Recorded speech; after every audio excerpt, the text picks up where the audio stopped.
Oke, bismillahirrahmanirrahim. Assalamualaikum warahmatullahi wabarakatuh.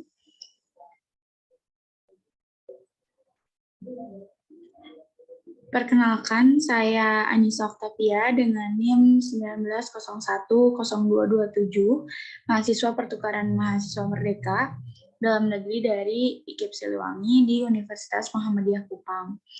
Pada mata kuliah manajemen sekolah, materi manajemen strategi peningkatan mutu pendidikan, saya akan mempresentasikan materi tersebut. Pengertian dari manajemen strategi. Kata manajemen terpengaruh dalam bahasa Prancis yang berasal dari manage, yang berarti kepemilikan kuda, atau yang berasal dari bahasa Inggris yang berarti seni mengendalikan kuda, di mana istilah Inggris ini juga berasal dari bahasa Italia.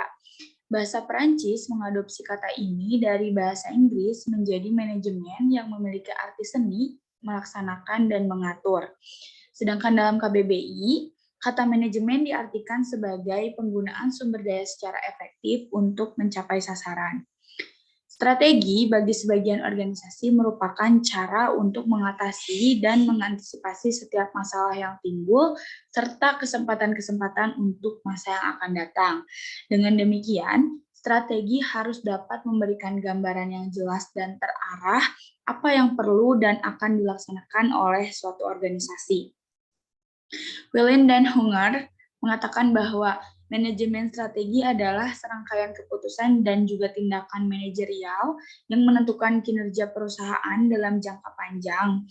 Manajemen strategik meliputi pengamatan lingkungan, perumusan strategi, mencakup perencanaan strategi atau perencanaan jangka panjang, evaluasi, dan juga pengendalian. Manajemen strategi juga menekankan pada pengamatan dan juga evaluasi kesempatan atau opportunities dan juga ancaman atau threats lingkungan eksternal, perusahaan, dan juga melihat pada kekuatan yaitu strength dan juga kelemahan atau weakness. Sedangkan pengertian mutu pendidikan secara umum, mutu dapat diartikan sebagai gambaran dan karakteristik yang menyeluruh dari barang atau jasa yang menunjukkan kemampuannya dalam memuaskan suatu kebutuhan yang diharapkan atau yang bersifat tersirat. Dalam konteks pendidikan, pengertian mutu mencakup input, proses, dan juga output pendidikan.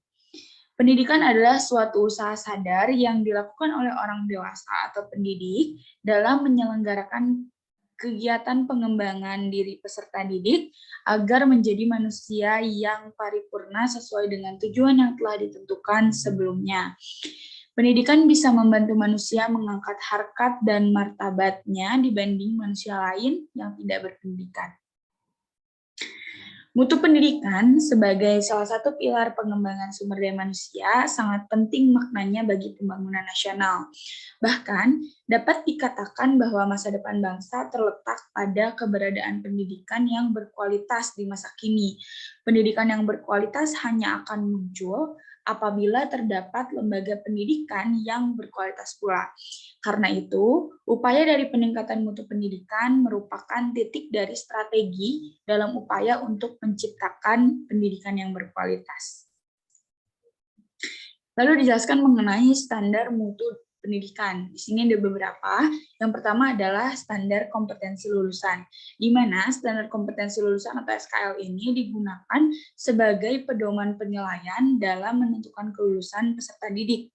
Lalu yang kedua ada standar proses, di mana standar proses ini adalah proses pembelajaran yang dilakukan pada satuan pendidikan yang diselenggarakan dengan interaktif, inspiratif, dan juga menyenangkan, menantang, dan dapat memotivasi peserta didik untuk dapat berpartisipasi aktif dalam pembelajaran.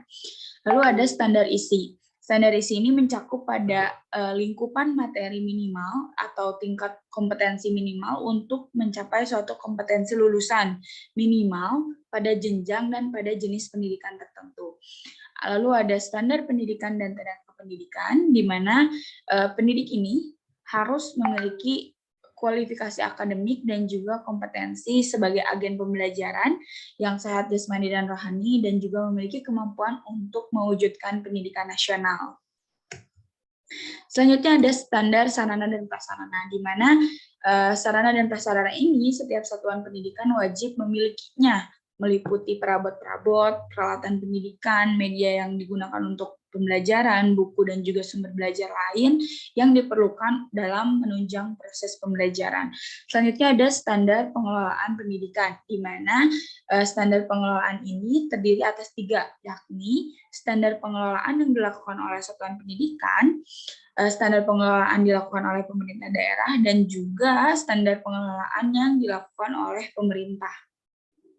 Lalu ada standar pembiayaan pendidikan, di mana pembiayaan pendidikan ini terdiri atas biaya investasi, biaya operasi, dan juga biaya personal. Lalu ada standar penilaian pendidikan, di mana penilaian pada jenjang pendidikan ini, atau pendidikan dasar dan juga menengah, terdiri atas penilaian hasil belajar oleh satuan pendidikan dan penilaian hasil belajar oleh pemerintah. Lalu ada penjelasan mengenai Total Quality Management di lembaga pendidikan atau TQM. Manajemen mutu terpadu atau Total Quality Management ini merupakan wadah untuk sekolah dapat mengidentifikasi, menyusun, dan juga mengimplementasikan dan mengevaluasi hasil dari apa yang telah disusun untuk merealisasikan visi misi. Berdasarkan dari beberapa pengertian tersebut, Hadari Nawawi yang dikutip oleh Sri Minarti mengemukakan bahwa karakteristik TQM ini adalah fokus pada pelanggan, baik pelanggan internal maupun eksternal, dan juga memiliki obsesi yang tinggi terhadap kualitas. TQM ini juga menggunakan pendekatan ilmiah dalam pengambilan keputusan dan juga pemecahan masalah.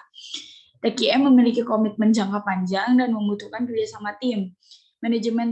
Manajemen mutu terpadu atau TQM ini merupakan unit layanan jasa, yakni untuk pelayanan pembelajaran.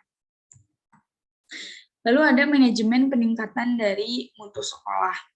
Manajemen peningkatan mutu sekolah atau madrasah dan sederajat merupakan salah satu wujud dari reformasi pendidikan, di mana sistemnya menawarkan sekolah untuk menyediakan pendidikan yang lebih baik dan juga memadai bagi peserta didik, dan otonomi dalam manajemen merupakan potensi bagi sekolah untuk dapat meningkatkan kinerja guru, menawarkan partisipasi langsung kelompok-kelompok terkait, dan juga meningkatkan pemahaman masyarakat terhadap pendidikan. Manajemen peningkatan mutu ini juga memiliki prinsip pada peningkatan mutu yang harus dilakukan di sekolah. Peningkatan mutu hanya dapat dilaksanakan dengan adanya kepemimpinan yang baik, dan peningkatan mutu harus didasarkan pada data dan fakta, baik yang bersifat kualitatif maupun kuantitatif.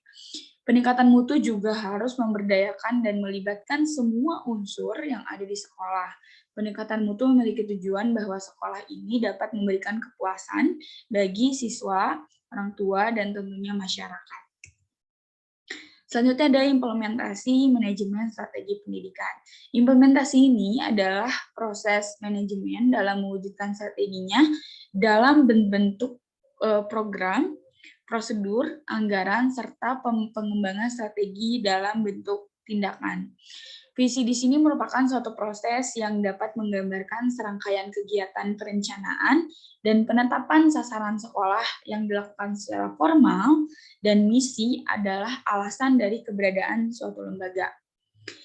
Strategi adalah sebuah rencana yang komprehensif dan mengintegrasikan segala research dan capabilities yang mempunyai tujuan jangka panjang untuk memenangkan suatu kompetisi.